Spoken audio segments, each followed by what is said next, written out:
Ya estamos aquí. Claudia, buenas tardes. ¿Cómo estás, querida Claudia? Muy bien, Julio, querida audiencia de Astillero. Pues bien, estamos aquí en las 3 últimas semanas previas a la autorización, a la aprobación de nuestro presupuesto, querido Julio. Estamos viendo cómo se está generando la información y pues feliz aquí de comentarte lo que vemos en este momento. ¿Y cómo van a ir las cosas? Porque se habla mucho de que habría algunos reajustes. El coordinador de los diputados, Ricardo Monreal, dijo que habría ciertos rubros y creo que 10,000 millones de pesos de reacomodos o algunas cosas por el estilo. ¿Qué se está cocinando, Claudia? Mira, Julio, en este momento creo que el presupuesto de egresos de la Federación 2025 ha entrado en una etapa muy interesante de romper las inercias que se tenían desde los últimos sexenios, cuando se entregaba el presupuesto de egresos y de pronto, pues ni discusión ni nada, todo estaba bien.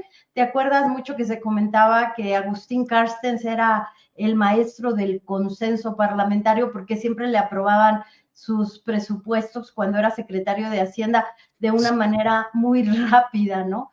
Pero ahora pues tenemos esta oportunidad de revisar el presupuesto de egresos de la federación y que volvemos al tema de si fue un error o no fue un error el tema de las universidades. Desde mi perspectiva y ahora teniendo más datos y reporteando, Julio, parece que no fue un error, sino esta necesidad de revisar ciertos rubros en muchos sectores que no se están ajustando a la austeridad republicana, a las leyes de eficiencia, porque claramente se está detectando que hay muchos rubros y me refiero a la UNAM que sí está entre el top 100, en las 100 universidades más importantes del mundo, pero hay mucha tela de dónde cortar en la UNAM, pero la autonomía presupuestaria, la autonomía técnica, y creo que ese es un debate que se debe presentar después, querido Julio.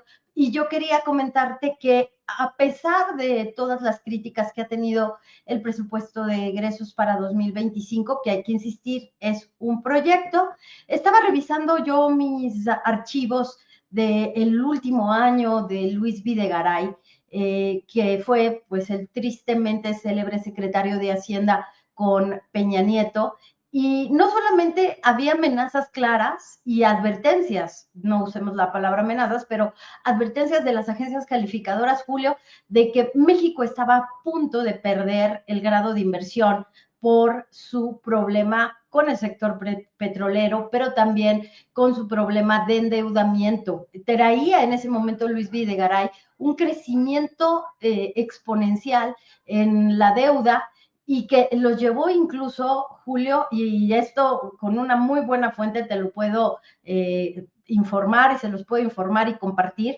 en el último año del gobierno de Enrique Peña Nieto, echaron mano incluso hasta de las devoluciones a los pequeños contribuyentes para cerrar las cuentas, para que el déficit no saliera tan alto. Entonces, lo que quería comentar, Julio, es que si bien es cierto, tenemos un presupuesto de egresos 2025 que puede recibir muchas críticas, que se puede mejorar, que se puede reasignar, pero será un presupuesto de egresos que, a diferencia de lo que sucedió con el gobierno de Peña Nieto, donde perdíamos el grado de inversión casi, donde los capitales ni con el esquema aperturista lográbamos tener la inversión que se necesitaba, este modelo de red de protección social que hay que documentar ampliamente, que es un modelo promovido desde Banco Mundial, de cómo el gobierno puede desde una red de protección social promover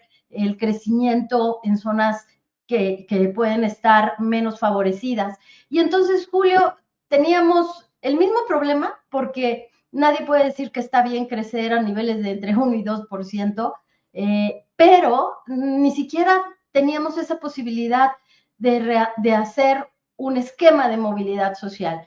Entonces, creo que tenemos los mismos problemas estructurales con una ventaja que ahora se redirige dinero a la población, que el consumo interno sí se está confirmando como un poderoso motor, pero que necesitamos, Julio, y esto sé que a lo mejor me llueven las críticas por ahí, pero se necesita ya romper aún más de lo que se ha hecho ese vínculo entre poder político y poder empresarial. Y yo lo veo por ahí en el poder legislativo. Julio, yo creo que es un tema para analizar.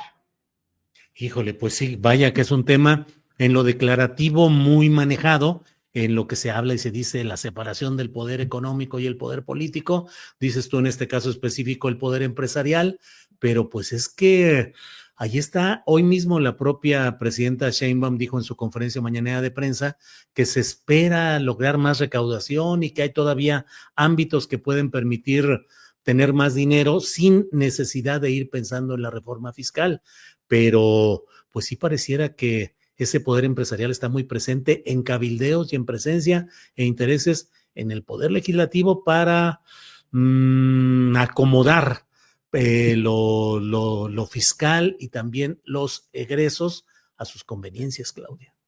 Sí, Julio, fíjate que este tema de la reforma tributaria está pues sobre la mesa. El subsecretario Edgar Amador dijo que se espera que con eficiencia se logre 1% más del PIB. ¿Cuánto es un punto del PIB? Como unos 500,000, 600,000 millones de pesos, Julio. La recaudación va a quedar arriba de 5.6.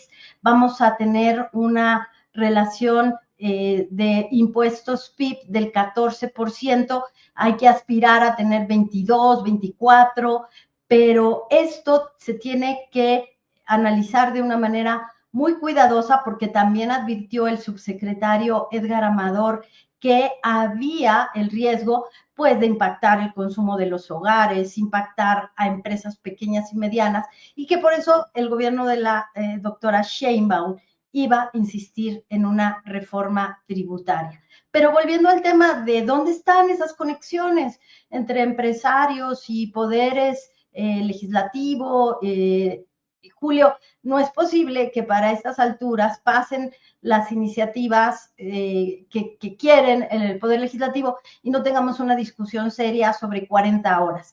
40 horas en el sector laboral significaría para los trabajadores nuevos elementos para mejorar su calidad de vida, su poder adquisitivo, los números se verían mejor, pero no avanza. No avanza porque sí claramente vemos una colusión entre el sector legislativo y el sector empresarial. ¿Y a qué me refiero? Pues el típico cabildeo, ¿no? Que sabemos que deberían estarlo declarando, pero quiero regresar, Julio, al tema de este presupuesto es mejor que el de otros años, porque tenemos esta posibilidad de la red de protección social. La principal garantía es apoyo para los grupos menos favorecidos. Crecer 2% no está bien, pero se necesita, Julio, que esa semilla que pone el gobierno con inversión en infraestructura vaya potenciada por asociaciones público-privadas. La pregunta es si este gobierno podrá diseñar las fórmulas de asociaciones público-privadas que no solamente beneficien a los BlackRock o que beneficien a los Vázquez Raña o que beneficien a tantos grupos, Julio, que todavía tienen proyectos transeccionales, pero de que se necesita para crecer más de 2%, eso es un hecho, querido Julio. Pues así vamos a andar. ¿Y cuáles son las fechas que tenemos para esta definición ya total de este tema y su eventual aprobación, Claudia? Antes del 13 de diciembre se prevé, Julio, que va a estar aprobado todo el paquete económico. Vendrán y pues habrá dictámenes y habrá pues negociaciones entre ambas cámaras, pero antes del 13 de diciembre pues vamos a estar todavía en esta pues espera, pero será el 13 de diciembre, Julio, cuando tengamos presupuesto de egresos de la Federación 2025 y que todo depende, Julio, de que se cumplan las premisas de crecimiento económico de entre 2 y 3%, que se cumplan las premisas de tipo de cambio, que también se puso, a mí me sorprendió que estuviera abajo de 18, que se cumplan las premisas de inflación, pero parece ser consistente la fórmula de que el dinero del gobierno federal más el crecimiento de la red de protección social que se suma. Esta vez es bien interesante lo que va a pasar con vivienda, Julio, porque tú te acuerdas que durante el gobierno de Felipe Calderón la vivienda fue el motor del crecimiento, mal hecha, con perímetros muy, muy lejanos, hasta con corrupción, casi quebraron todas las empresas, pero ahora lo llevará el gobierno. Así es que creo que vamos a tener un presupuesto de egresos 2025 en donde si se confirman todas las premisas que estamos hablando, Julio, vamos a poder ver un nuevo modelo ya con evidencias. Entonces, habrá que ver dónde va a faltar, claro, el componente de la inversión de esos empresarios que solamente quieren ir al negocio seguro. Pues sí, Claudia, y además por primera ocasión la aprobación de ese presupuesto sin prisas angustiantes y de infarto como había sido siempre en ocasiones anteriores, ¿no, Claudia? Sí, porque se ganó un mes, Julio, y además tenemos la ventaja de que parece ser que sí habrá una continuidad en la ejecución del gasto y que desde la Secretaría de Hacienda pues se ordenó que no hubiera nuevas contrataciones. Por ello, por si vemos a alguien que se ha quedado todavía en su puesto y que anda muy contento, es porque no hubo permiso de que hicieran cambios, Julio. Entonces, creo que hubo una transición muy interesante que espero que se repercuta en el crecimiento del PIB. Claudia, como siempre, muchas gracias por esta oportunidad de platicar contigo y nos vemos la próxima semana. Gracias, Claudia. Muchas gracias, Julio, y nos vemos mañana en Economía Social. Así es, a las 8 de la noche mañana. Gracias. Gracias, Hasta Julio. luego. Hasta luego. Gracias.